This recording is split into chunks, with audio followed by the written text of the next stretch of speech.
Good afternoon everyone, I am Marian J. S. Daooooo and today we will be discussing carving and crafts making.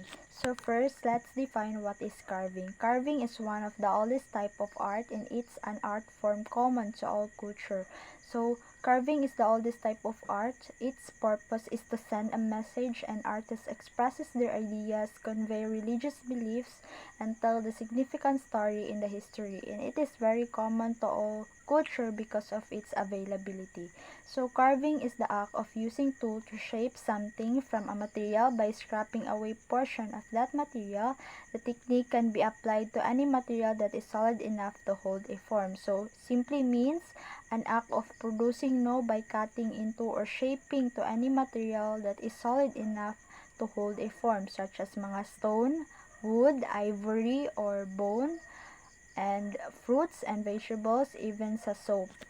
So next is wood is the common in carving, but being water absorbent and vulnerable to insect and airborne fungi, wood can be degraded rapidly. As a result, bronze, marble, and other type of stone have been preferred for monumental work. So because wood is just for decorative bas relief on small object to life-size na mga figures, mga furnitures, and architectural decoration which is pang-indoor jud siya. While sa mga monumental work kay naa man siya sa outdoor, so preferred jud ang mga marble, bronze, or other types of stone. So I have here an example of monumental works here in the Philippines. The Rizal Monument and Luneta that consists of bronze sculpture of Jose Rizal, and kanang naa sa iyang likod, it served as a backdrop mounted on pedestal to which Rizal remains stored, and naapoy plaque diha sa ubos where includes the message to the memory of Jose Rizal, patriot and martyr, executive on Bagong Bayan Field, December 30, 1896. And this monument is patrolled 24/7 by the Philippine Marine Corps, Marine Security, and escort groups. So next is we must consider also kind of carving. It includes wood carving, food carving, and soap carving. So there's a lot of kinds of carving but kini lang tulo ang akong gi-example.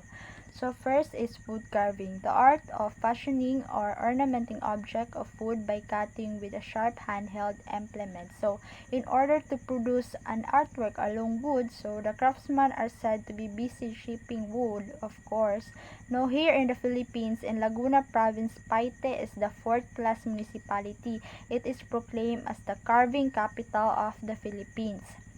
As you can see sa picture, the statues of mga santo is one of the art form that featured in Laguna, that predominantly in Catholic churches.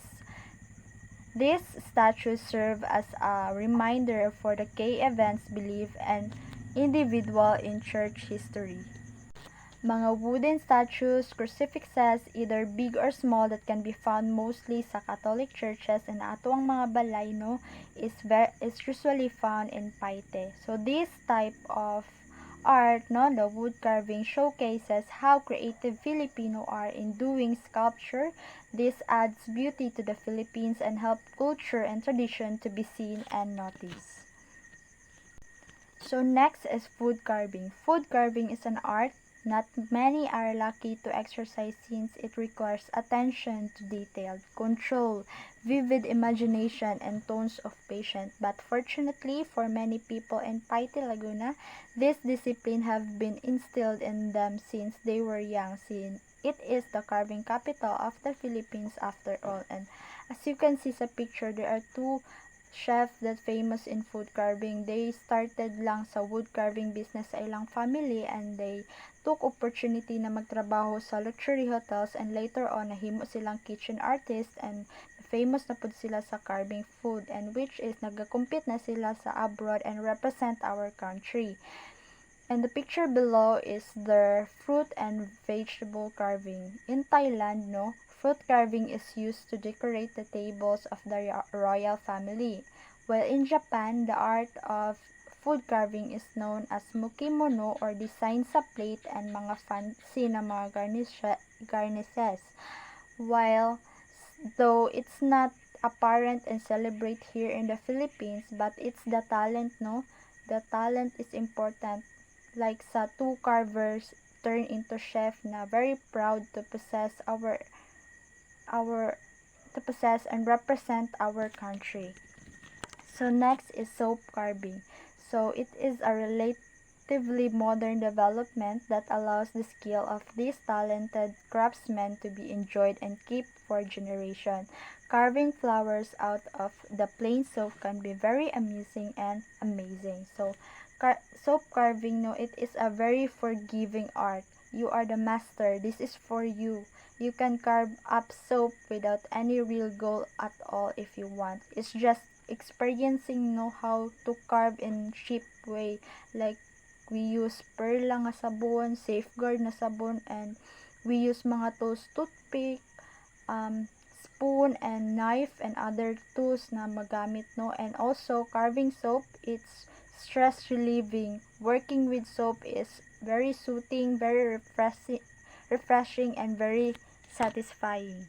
So next is crafts making or handicrafts making in the Philippines. So handicrafts making is the traditional main sector of crafts. It is a type of work where useful and decorative devices are made completely by hand or by using simple tools. So it is an art of producing useful, beautiful article by hand with or without the use of tools equipment. Through these handicrafts, no, the uniqueness of our traditional arts is uplifted. So most handicrafts are considered as souvenir or pasalubong. The mats, basket, kitchen utensils, hats, and other local products are usually handmade.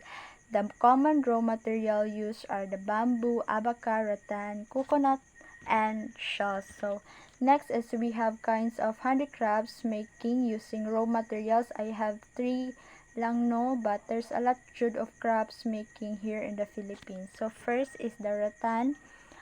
It is abundant in our country. It is a vine that a single stem can be easily splinted. So rattan is a type of climbing or trailing vine-like palm found in the tropical jungles in Asian country, and the largest source of course, kita here in the Philippines. So it's no wonder that we have original creators weaver here at it has always been part of our culture. Regional rattan weavers of furniture and crafts can be found in Sugod, Cebu. And as you can see sa pictures, sa Sugod, Cebu na siya. From weaving basket and all the rattan products made in Sugod are very well known for its strength and durability. They are certainly of high level of beauty and comfort, which make it perfect now for all your aesthetic dreams and design to brighten your room and outdoor environment. Next is the coconut crafts. Uses the hard protecting covering of the coconut fruit, for it has a glossy skin, fibers, and pulp known as the husk. A young shell is white or cream in color, while the matured shell is hard and brittle. There are so many products that can be made out of this shell. The best part about the coconut shell, no, is that they are hard and durable. They don't break easily and last long enough. It is not only the natural product, but it is also 100% eco-friendly and sustainable. Just like the native spoon and fork made of coconut shell, no, from Cebu. And the last picture there is the coconut shell handicraft, the cup that usually has many purpose, no. Other may use it as only decoration, or you may put something in that cup. So last is the shell craft. So it uses common shell, no, that used in handicrafts to form unique object and different sizes and shapes. So shell crafts is originated in Capiz here in the Philippines. Capiz shell is known to be a very versatile material that you can do a lot of possible things with it. Capiz shell crafts are one of the everyday living sources of some of the Filipino people. It is also eco-friendly product since it's made of raw materials, no. It's very popular not only as a home decoration but also in hotels and architectural buildings. So handicrafts industry importance and benefits. So handicrafts, it's promote our cultural heritage through the use of indigenous materials. Handicraft produce show individual creativity and lofty imagination. Employment is generated especially for undergraduates, and values of perseverance in industry are developed, and loss is the good sources of income for the family, community, and country. So that's all. Thank you.